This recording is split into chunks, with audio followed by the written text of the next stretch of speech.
Casey Concepcion, laging positibo ang pananaw sa buhay.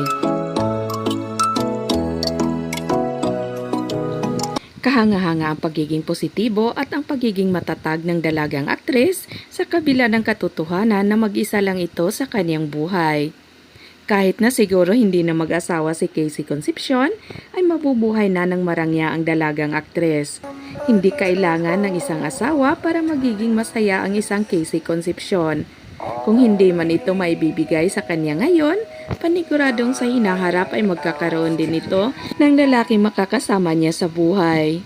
Kung talagang para ito kay Christina, darating at darating rin ang pagkakataong ikasal ang dalagang aktres at masasaksihan naman ito ng kanyang mga tagahanga.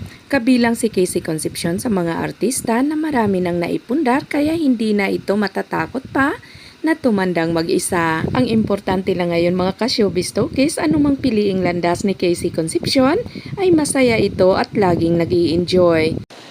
Kahit na naging strange ngayon ang relasyon nito sa kanyang ina, pasasaan ba at magkakaayos rin silang dalawa. Mag-ina itong mga ka-showbiz talkies at hindi nito matitiis na hindi puntahan o kausapin man lang ang kanyang mama Sharon. Ang importante ay nandyan palagi ang kanyang ama na lagi nakasuporta sa likod ng dalaga.